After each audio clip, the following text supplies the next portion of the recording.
Hola, amables televidentes, una vez más en nuestro programa en el espacio del noticiero. Vamos a tratar un tema que es de vital importancia y está relacionado con la caducidad, de las medidas cautelares. Técnicamente la caducidad de las medidas cautelares, pero en este escenario, o en este, más bien en este evento, en que uso este término, me refiero al de carácter administrativo. Esto es antes las oficinas de registro. Pues bien, todos sabemos que de existir una medida cautelar inscrita en la oficina de registro es porque previamente tenemos la existencia, seguramente lo más seguro, aunque habrán otros procesos que las originan, lo más seguro es que tengamos un proceso ejecutivo previo ante un juzgado.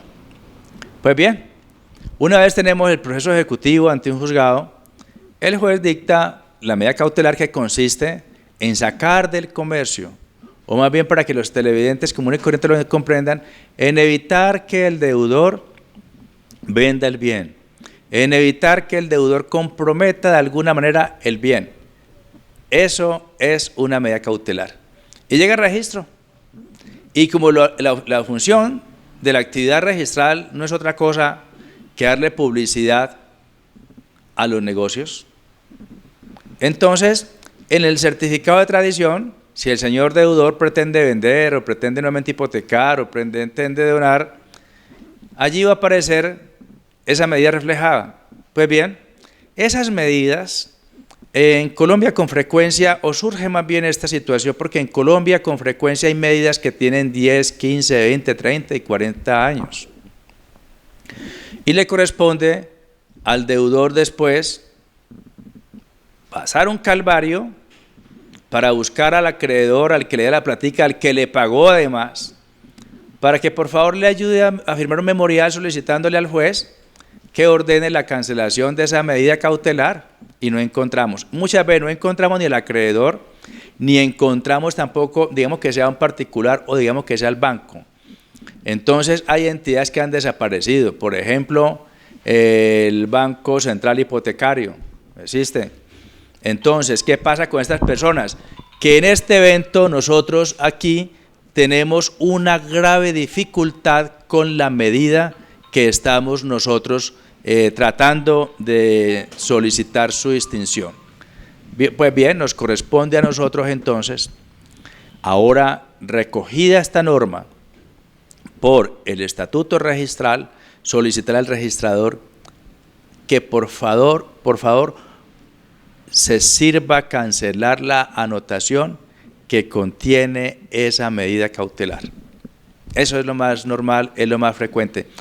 ¿A partir de cuándo ocurre esto? A partir del 1 de octubre del año 2022. En ese momento, todas las medidas cautelares, diría yo, van a ofrecer una caducidad, van a ofrecer en registro un reflejo de que ya no existen.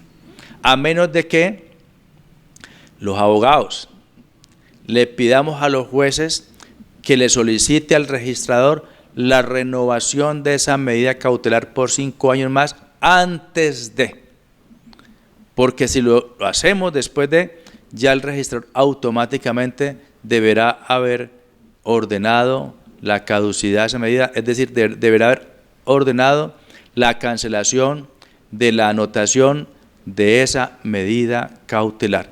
Así que, pongámonos mosca, yo estoy de acuerdo, yo aplaudo esa situación.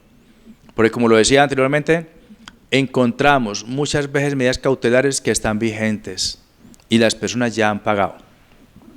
¿Qué hacemos los abogados hoy en día para eso? A manera de ejemplo, se presenta un cliente a mi oficina y me dice, yo pagué la obligación hace más de 20 años, es más, yo compré esta casa con esa anotación, no me daba cuenta que existía esa hipoteca, no me daba cuenta que existía ese embargo. Y ocurre que mire todo el tiempo más bien el embargo, y mire todo el tiempo que ha pasado y el embargo está allí, no me lo han cancelado, yo no le doy plata al banco, el banco no existe, el acreedor a quien le pagaron no existe. ¿Qué hago? Entonces, uno mete una demanda en la cual le pide al juez que por haber pasado más de 10 años tenga la amabilidad y ordene la extinción de ese embargo, de esa medida cautelar, y que le solicite a registro o le ordene a registro que por favor cancele la anotación. Es lo que hacemos. Ya a partir del 1 de octubre no, porque el artículo 64 del Estatuto Registral establece que todas las medidas cautelares caducan a los 10 años y que serán efectivas después de 10 años de la expedición de ese estatuto. Como el Estatuto Registral fue expedido para octubre del año 2012, entonces el 1 de octubre del año 2022 se vencerán los 10 años y hasta luego con esas medidas cautelares. Entonces, señores y señoras, estas son pues el aporte que le hago a ustedes en el espacio de nuestro noticiero de PCC. Nos encontramos como siempre dentro de 8 días. Hasta pronto.